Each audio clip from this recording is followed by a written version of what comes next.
Hello everyone, welcome back to Shoma's recipe official.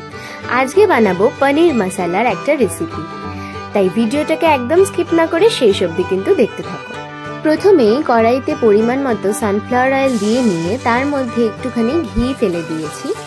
एखाने तोमादेर साथे आमि एकटा ट्रिक शेयर करब जे पनीरके एरकम सादा तेल और घी मिशिए भाजले पनीरेर एकटा आलादा खूब सुंदर फ्लेवर आसे। आर तारपरे এই তেলের মধ্যে আমি অল্প সামান্য একটু নুন দিয়ে নিয়েছি যাতে পনিরটা ভাজলে সেটা সফট থাকে, স্টিফ না হয়ে যায়।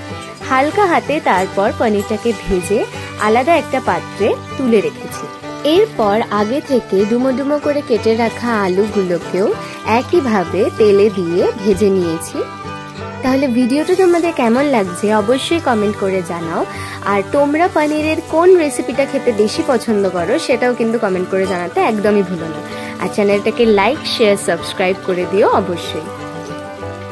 এরপর তেলের মধ্যে শুকনো লঙ্কা ফোড়ন দিয়ে তারপর ক্যাপসিকাম কুচি দিয়ে হালকাভাবে ভেজে নিতে হবে। তারপর অ্যাড করতে হবে টমেটো, আদা, কাঁচা লঙ্কা বাটা। তোমরা এখানে পুরোপুরি পেস্টও ইউজ করতে পারো।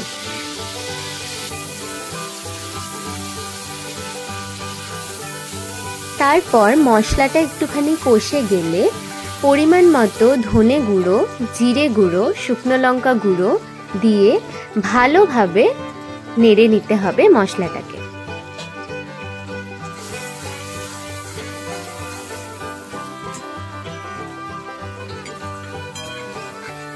এরপর আগে থেকে রেডি করে রাখা চারু মগজ, কাজু বাটা আর অল্প একটু টক দই দিয়ে যে পেস্ট, সেই পেস্টটা দিয়ে দিতে হবে। দিয়ে অল্প সামান্য একটু জল দিয়ে পুরো মশলাটাকে ভালো করে কষিয়ে নিতে হবে যতক্ষণ না তেল ছাড়ছে ততক্ষণ। তারপর এর মধ্যে পরিমাণ মতো নুন, চিনি দিয়ে ভালো করে কষিয়ে নিয়ে ভেজে রাখা আলুগুলো অ্যাড করে নিতে হবে। দিয়ে ভালোভাবে মিশিয়ে নিয়ে জল দিয়ে ঢাকা দিয়ে ভালোভাবে ফুটিয়ে নিতে হবে। তোমরা এই রেসিপিটা গরম ভাত, লুচি, পরোটা যে কোনো কিছুর সাথেই ভালোভাবে সার্ভ করতে পারো, খুব ভালো লাগে।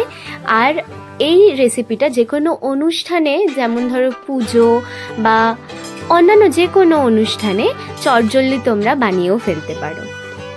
এরপর ভালোভাবে ফুটে গেলে ভেজে রাখা পনিরগুলোকে অ্যাড করে এর উপর দিয়ে অল্প একটু কসুরি মেথি দিয়ে রেডি হয়ে যাবে আমাদের পনির। তাহলে আজকের জন্য এতটাই, দেখা হচ্ছে খুব তাড়াতাড়ি নেক্সট ভিডিওতে। সাবস্ক্রাইব করতে